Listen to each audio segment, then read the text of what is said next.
Saya peringatkan betul kepolisian. Ini yang justru harus diselesaikan, dugaan ijazah palsu itu. Jangan kemudian menggugatnya yang justru digugat sambil diancam. Kalau ini terjadi, itu klop dengan Partai Umat, lawan kezaliman. Sebagaimana seorang Amin Rais di seputar 98 menjadi lokomotif reformasi. Beliau waktu itu membidik Presiden Soeharto.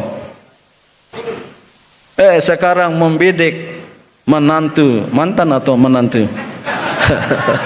Presiden Soeharto, tapi masih dalam nada loyal kritis.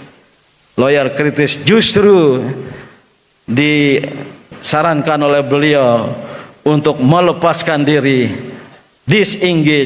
disengagement, mufaroqah dengan sumber-sumber malapetaka bangsa di masa yang akan datang. Pak Amin tidak usah takut. Saya sudah cek tadi, banyak sekali.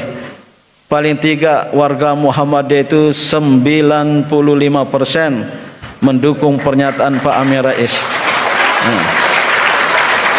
Apalagi ormas-ormas Islam yang lain.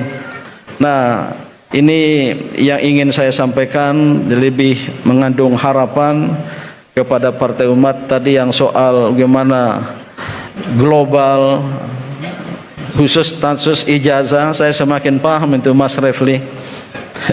Saya juga diminta oleh Mbak Tifa, Bang Din, masa tega membiarkan anak Muhammadiyah, Tifa itu SD Muhammadiyah di Jogja sana, dan saya mengaku Muhammadiyah dan memang Muhammadiyah. Maka saya datang ke Kapolda ya untuk untuk memberi kesaksian ahli. Saya peringatkan betul kepolisian. Ini yang justru harus diselesaikan, dugaan ijazah palsu itu.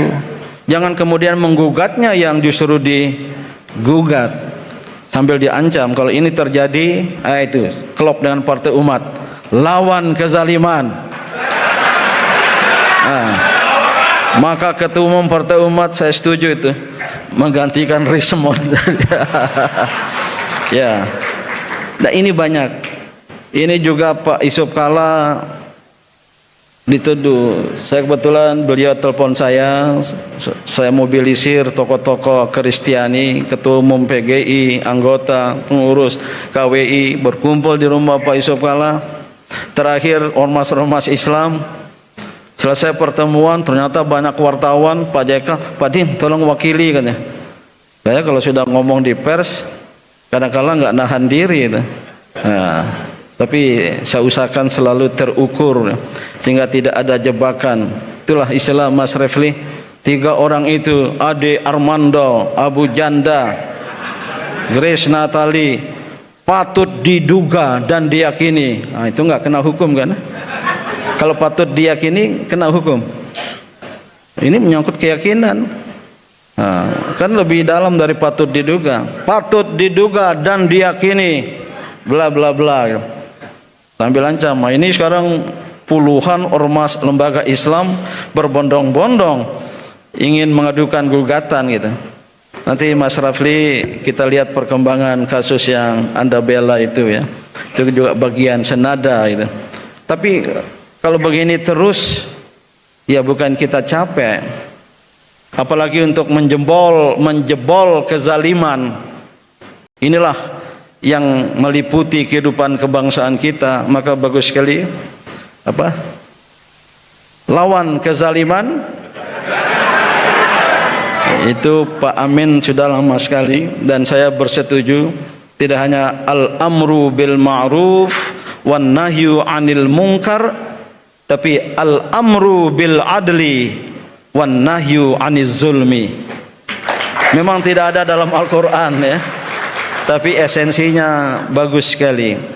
Selain amar ma'ruf nahi mungkar, menegakkan kebenaran, mencegah kemungkaran, amar adil, al-amru bil adli, memerintahkan untuk menegakkan keadilan, wan nahyu aniz zulmi, dan mencegah melawan kezaliman. Itu juga kelanjutan dari amar ma'ruf dan nahi mungkar, karena kemungkaran yang kita hadapi bersifat struktural tadi itu. Tapi di partai lain Mas Ridho memakai jika terang datang gelap akan hilang.